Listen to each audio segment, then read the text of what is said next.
Oh yes, I'm so like always just proud and pleased to be a part of the March of Dimes functions, to be a volunteer. I'm a volunteer. You know, all of us are volunteers, and we come together because we love babies and we love saving babies. And when I first got to realize how much work the March of Dimes has done in my own life personally, without me even knowing it, I was like overwhelmed. And the small contribution that I could do by being the national ambassador for those 2 years, and going with the being the spokesperson for the national ambassador program, and going with the young ambassador and his family, where they would tell their story of like every week, you know,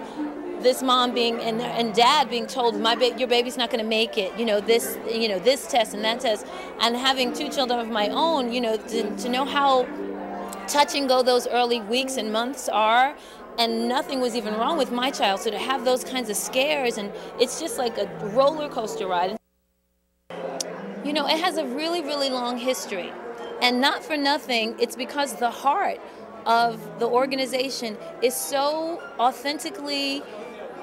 committed to saving the lives of babies, of children, from the research dollars, from the money that's funneled into the research dollars, to the actual, ICUs and different kind of surfactant therapies and all these kinds of things that we take for granted. As I said, before I even got involved with the March of Dimes, my life had been impacted by people that I knew and hospitals that we think nothing of a NICU, but there was a time when that didn't exist, and because of the March of Dimes, that exists in every hospital around the country.